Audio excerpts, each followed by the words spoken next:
Hello, everybody. It is the third Wednesday of the month. That means it's the Empowered Parent Book Summary Club. And today I'm going to be talking about No Drama Discipline. This is the third book I've chosen by Dr. Dan Siegel. He's a professor of psychiatry at UCLA. He was one of my teachers and mentors and someone I really admire. And this book he wrote with Dr. Tina Payne Bryson, who's a psychologist here in Los Angeles, and she's also someone I really admire. I think this book is very similar to last year's book, The Whole Brain Child.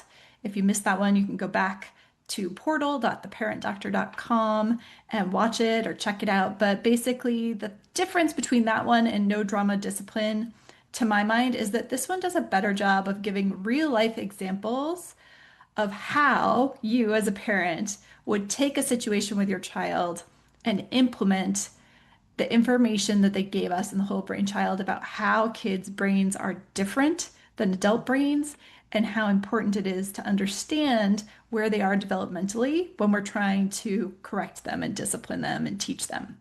So, the main thing that I took away from this book is the fact that the word discipline doesn't mean punishment, it means to teach. And so, when we're thinking about correcting our kids' behavior, when they have problematic behaviors, we really need to be thinking about it as an opportunity, even though it's a painful opportunity, but it is an opportunity to teach them how we would like them to behave and why we would like them to behave that way. And in doing so, we really help them to grow their brains. If you remember back in The Whole Brain Child, Dan had this great visual and he uses it over and over, where you use your hand and you imagine that is the brain. And so you put your thumb like this and the fingers over. And this hand model kind of represents the brain. And he calls it flipping your lid. When your prefrontal cortex goes offline because you get upset, that means that this part of the brain, which is the thoughtful part of the brain, the part that knows how it should behave, really can't communicate to this part of the brain, which is the downstairs brain, which has the amygdala. And that's really where fear and threat perception and overwhelm come from. And we are very much hardwired, especially kids, to react with this downstairs part of our brain anytime we feel threatened, whether that's because our sibling won't share a toy with us or because our parent won't give us dessert before dinner. Anything that can feel overwhelming can activate the amygdala, especially of a young child, and cause the child to flip their lid. So every time we discipline in the way that they recommend, what we're doing is we're connecting with this lower part of the brain, letting our kids know, I see you're upset. I understand why you're upset. We're not saying it's good or bad. We're just saying, I get it, and helping them to feel seen and that their feelings are felt by someone else, by us. So that's kind of connection, right? And then once we connect, we can redirect and help this calm down by naming the emotion and then bringing that lid back down together to help them think about how can they use their prefrontal cortex, their verbal skills, what they know about other people, their ability to put themselves in someone else's shoes to correct a situation, to remedy a wrong, to do whatever it is they need to do. So that's really the gist of this book. And the main takeaway that I took from it is the three questions that they tell us to ask ourselves when we get into a situation where we have to correct our kids' behavior. And we'll get to those in just a second when we get to the slides. But let me share my screen. All right, so hopefully you guys are seeing this. This is what the book looks like if you're looking for it at the bookstore. If you are not yet on the book club list, go to theparentdoctor.com/book club. It's best to be on the list because then if you miss these live sessions, which many people miss the live sessions because I do them on Wednesdays at noon Pacific, which is not a convenient time for most people, especially if you are at work. But basically, when you sign up, you'll get the replay after I record each live session. And for every book, and this is now the 17th book that I have done, I give you a 1 or 2 page actionable PDF. It's like the Cliff's Notes version. Like, as a child psychiatrist, this is what I think you as a parent need to know about this book in order to make your relationship with your kid better and your life more smooth and easy. So I think that's very worthwhile. I don't want you to miss out on that, but you have to be on my list to get that. Anyone can pop into zoomwithdrmarissa.com at noon on the third Wednesday of each month and watch this live play. But if you want to be on the list to get the replays, to get the PDFs, you have to be on my list by going to theparentdoctor.com/book club. And then once you're in there, I want to show you guys this because I think a lot of people don't know about this. But if you go to portal.theparentdoctor.com, when you come in here, you will see all of the book clubs. So you go to learning, and this is the book club, and this is all of the book clubs. So all the way back to 2024. We are missing January 2024. Sorry, that was my very first one and we messed up the recording. But every other one is here. If you click it, you can watch the replay. They're also on YouTube. And oh, actually, we need to add the actionable PDFs should be in there too. But basically, if you're not yet in here, you should know and bookmark portal.theparentdoctor.com. When you log in the first time, you do have to create a username and password. Save that because you'll need it to get in here in the future. And then all of these are there for you to watch at your convenience. Okay. And I have a podcast. It's called The Parent Doctor Podcast, very creatively. If you could check it out on Spotify or Apple Podcasts and rate it if you like it, share it with friends. That will help me get the word out to more parents as well. And I do monthly on the second Friday most months a live Zoom call where I let parents hop in and pick my brain, basically. Ask me any questions that you have about your kids, what they're doing, how you and they can do better. That's at 10 a.m. Pacific.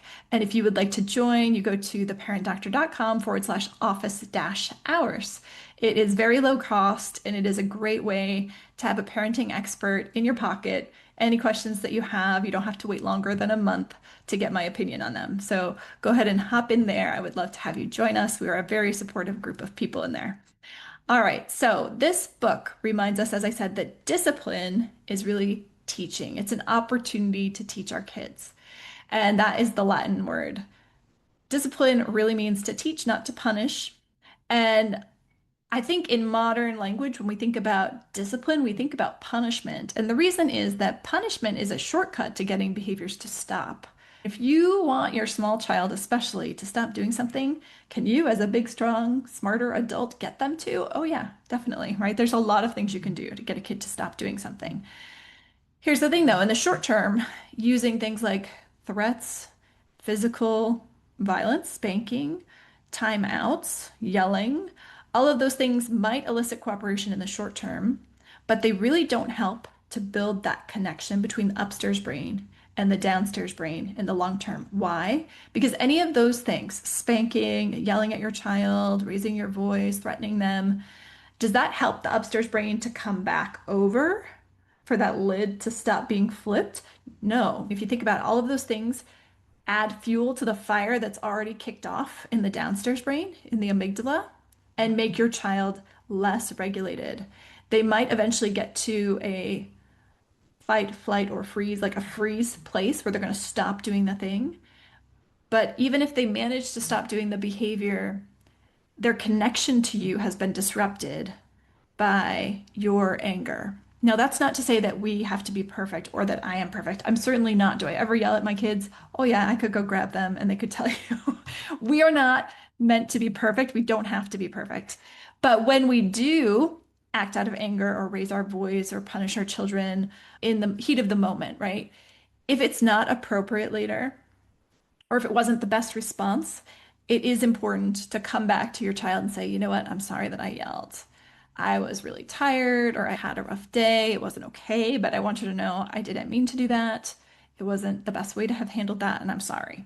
So just know that even though none of us are going to be perfect, none of us are going to handle that perfectly, when we do issue punishments, because we're not perfect and sometimes we're not going to be able to implement the things that they tell us in this book 100% of the time, it's never too late to come back and apologize for that. The connection piece can happen at any time. It's most powerful in the moment if you can connect with your child's distress without judgment and help them to close their own lid. If their lid is flipped and you also flip your lid and you get upset with them in the moment and time passes and eventually their lid comes back because it will and yours will too, and then you connect and you talk about it, it's still better than not talking about it. So when you lose your temper, when, not if, don't sweep it under the rug. Don't pretend it didn't happen. Talk to your child about it and use that opportunity for connection.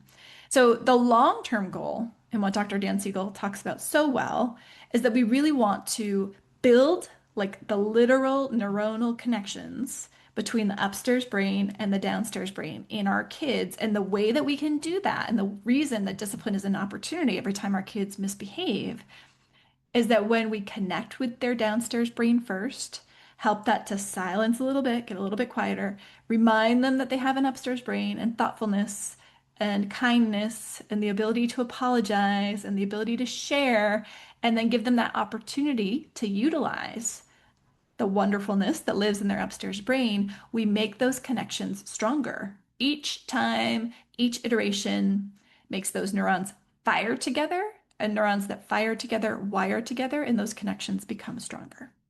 So that's the long term. So this is really like what I've been talking to you about, the hand and the upstairs brain and the downstairs brain. We've seen this before in the whole brain child, and it's that integration, helping ourselves and our kids to remember that we have an upstairs brain. We have a part of our brain that can think about things from a different person's perspective than our own perspective, that can problem solve creatively, that can remind us that it's not all or nothing. There might be a middle ground, a compromise to be found. And when we can be calm enough to let that upstairs brain be driving our thoughts and our feelings and our behaviors and our words, that's when we're all at our best. So, again, the reminder is when our kids are upset, when they're hungry, angry, lonely, or tired, they're more likely to be driven by their downstairs brain than their upstairs brain. They're more likely to flip their lid in those situations. And that's when we really need to connect with them, help them label the feeling. He calls it name it to tame it. So letting your child know that was really unfair. That felt very unfair. You're really upset. Labeling the feeling with a word, with a description of the emotion, helps to down regulate the amygdala activity. This is actually proven in brain MRI scanners of adults. If you have people look at emotional faces, it will light up their amygdala if those faces are angry or sad or scared. If you have them say the emotion verbally, if they see a scared face and they say the word afraid, the amygdala activity goes down.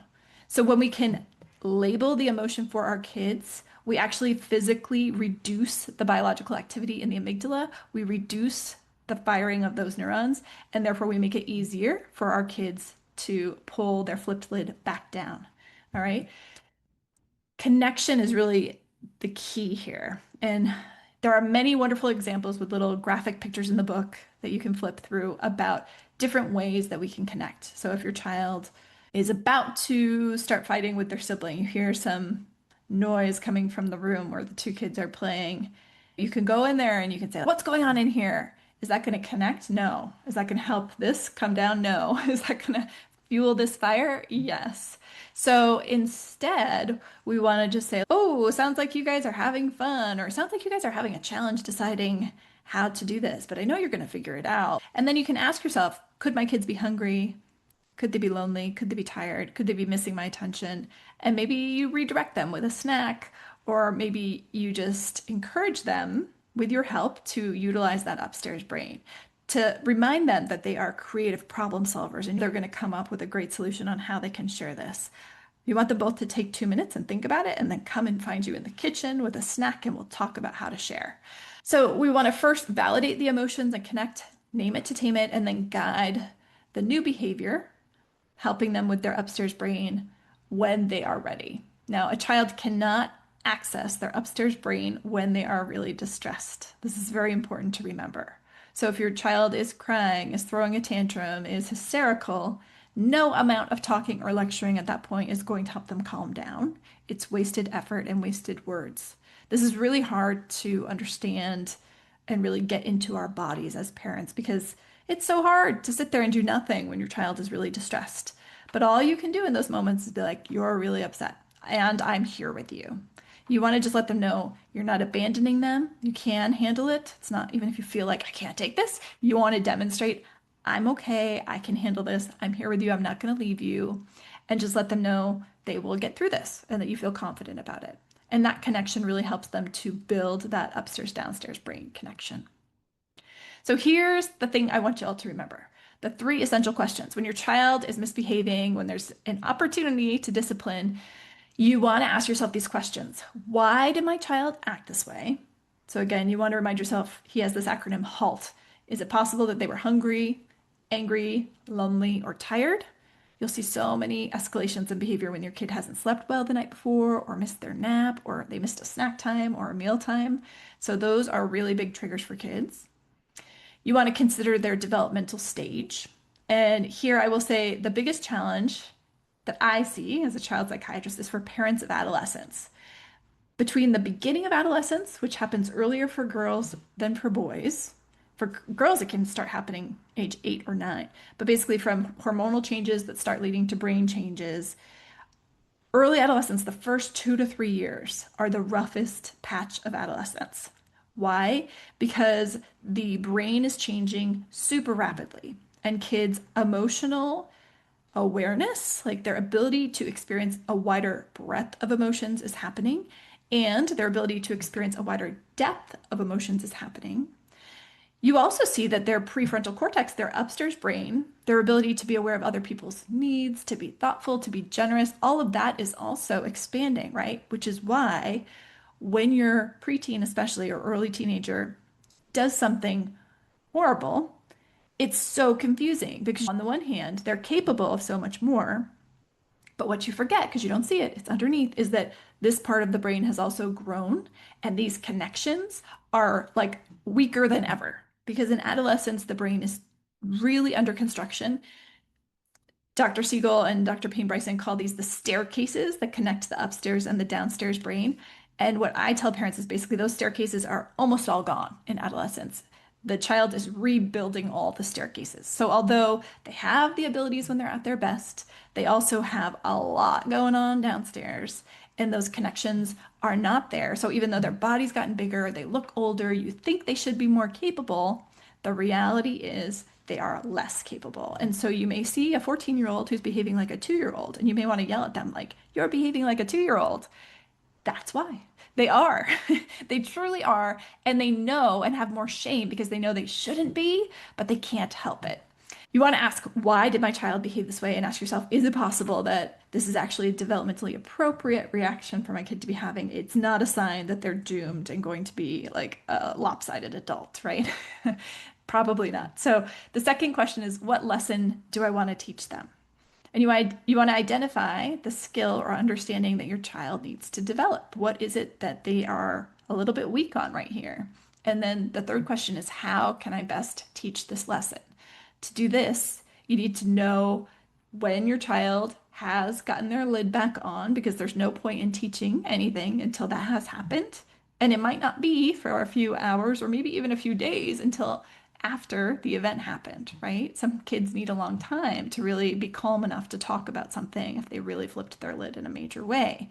And then you want to come up with an approach that will work with your child without inducing excessive shame. You do want them to feel bad about their behavior if they've done something that was really wrong. They talk in the book about how shame isn't universally bad. It's something that teaches us what to avoid. It's a lesson. It's something that really helps our neuronal connections to wire together because we don't want to feel ashamed. So we're more likely to behave in the proper way next time. But we want to give examples. I think here, sharing stories from your own childhood, from things that you or someone you know might have done, mistakes you may have made or that they may have made, can let your kid feel less alone and more hopeful. But the main message you want to send is this belief in them that you know that they can do better. All right, halt. We already talked about that. Hungry, angry, lonely, tired. We talked about name it to tame it, like connecting with your child's downstairs brain when they're upset, labeling the emotion that you think they're feeling, asking, is that it? Are you feeling jealous? Are you feeling angry? Are you feeling left out? You want to use positive language whenever possible. So we want to remind our children of what we want them to do, not what we want them not to do. So an example of that would be like, walk please, or inside voices rather than stop yelling or don't run. And this is the part I love this book very much, but this is the part that I think these books really miss. And this is the work that I do with parents. It's building the pause because you can know all of these things. I knew all of these things. And yet you can find yourself in the moment with your children, completely unable to utilize them.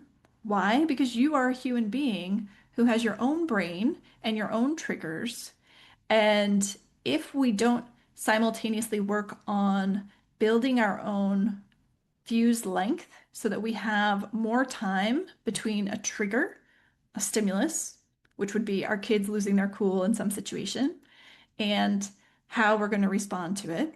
Because look, in this one, you can't do this if you're reactive, right? If your kid does something that you didn't expect and you just react, there's no time there for you to ask yourself, why did my kid act this way? And what lesson do I want to teach them? You haven't built that space. So you have to also be working on building the space. For me, the thing that has helped the most with that is spiritual work and meditation. And actually, next month's book is this one. It's called The Parenting Map by Dr. Shefali Sabari, and she is one of my favorite parenting experts. She's very spiritual. She uses an Eastern approach. She's one of Oprah's favorite parenting experts, so I hope you'll join me for that one. We also did read last year Raising Good Humans, which was also about the importance of meditation. One author shared how much it has really shaped her ability to have a longer fuse with her kids, and that's what I have found as well. So if you're reading all of this and thinking that's great, but it doesn't work for me, or that's great, but like, how do you do that? The answer is building your fuse. And one of the ways that might work for you is to practice something like meditation. Certainly, anything that's self-care for yourself will help.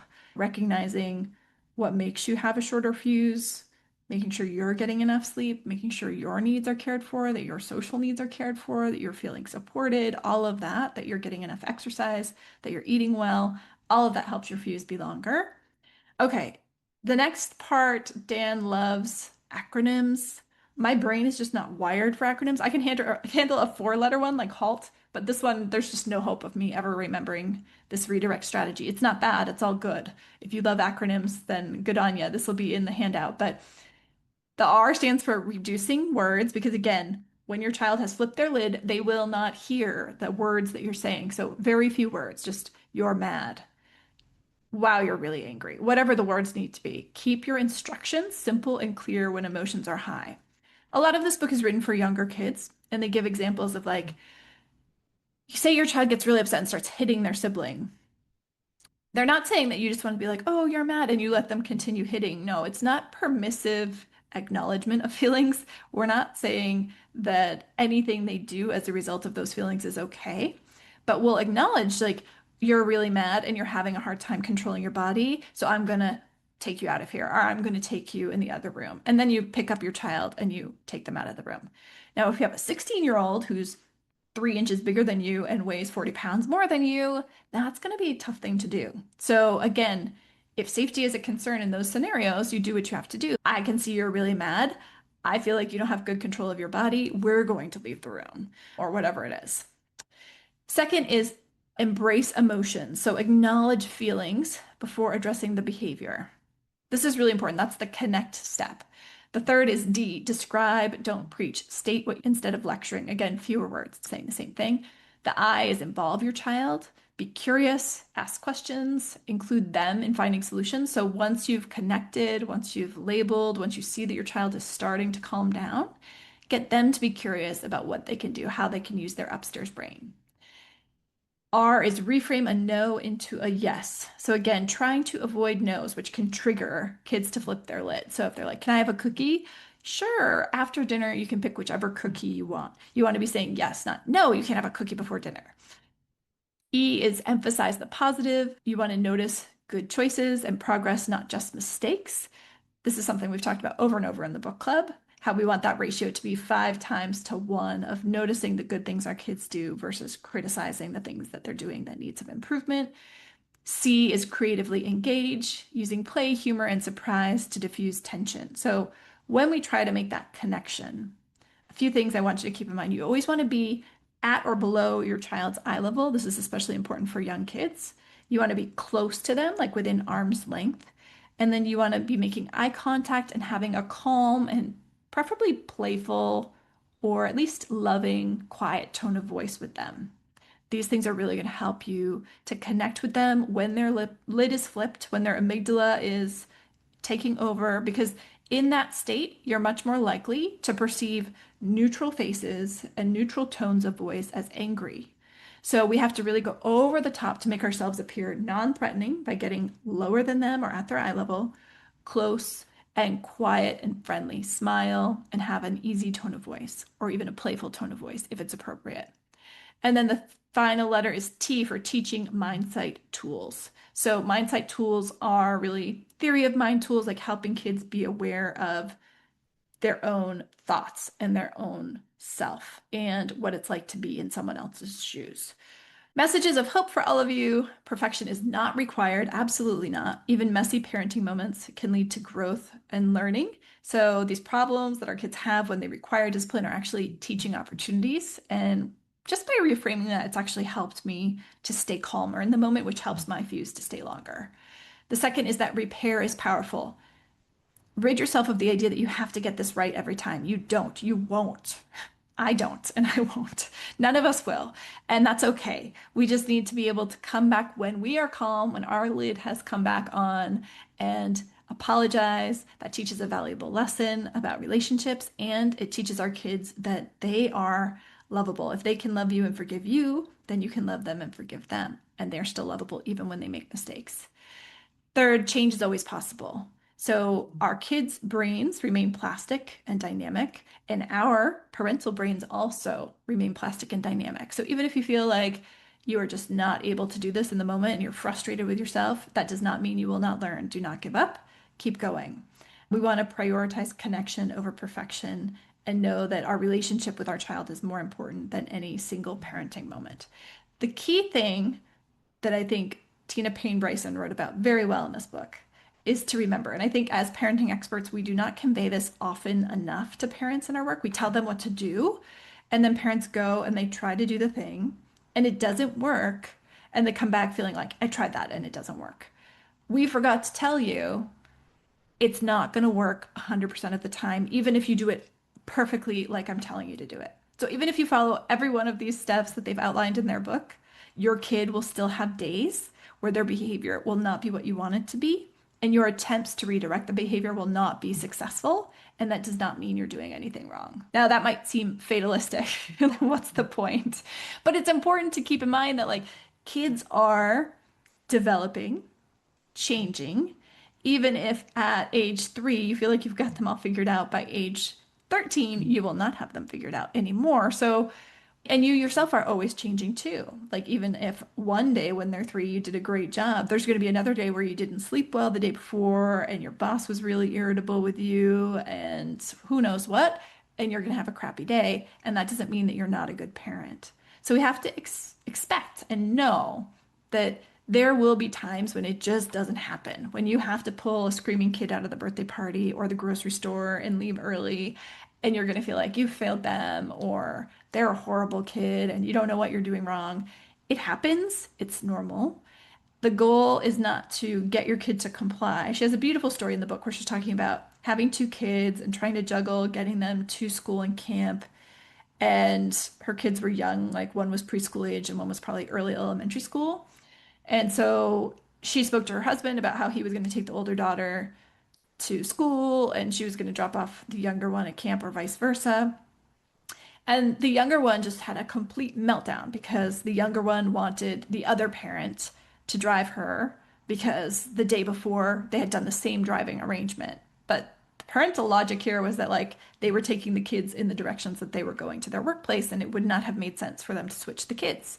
So they weren't able to give this young girl what she wanted. They had to recognize that she was really upset, try to help her reconnect her upstairs brain. They were not successful in the time that it took them to get out the door. And they had to ultimately say, I'm really sorry. I see you're upset. We will spend some time together this weekend, just me and you.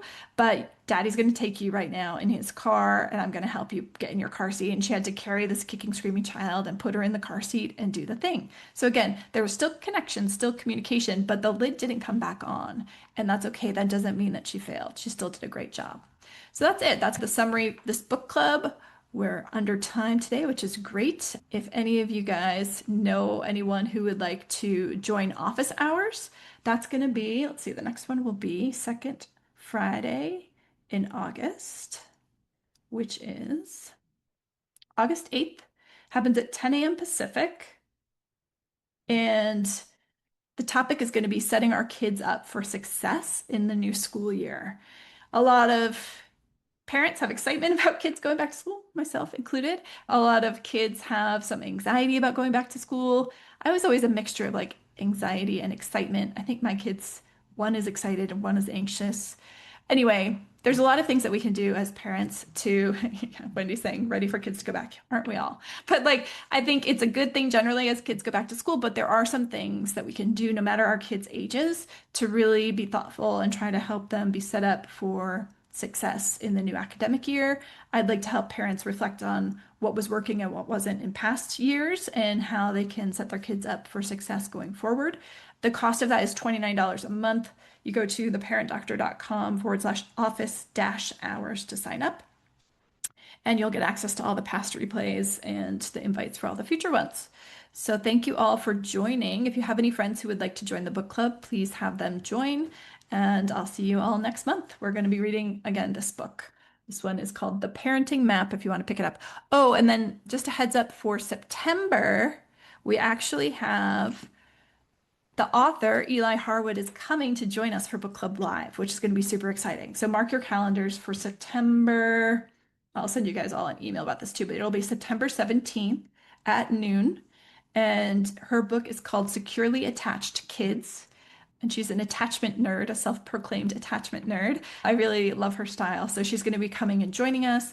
Because I do have to pay her to come to that event, the live event for that book club will be a paid one. You'll have to buy a ticket, but everyone in the book club will get the replay. But if you would like to pick Eli Harwood's brain live on the call, then please do get a ticket for the September event so you can join us live and ask her any questions that you have about that book. All right, take care, guys. See ya.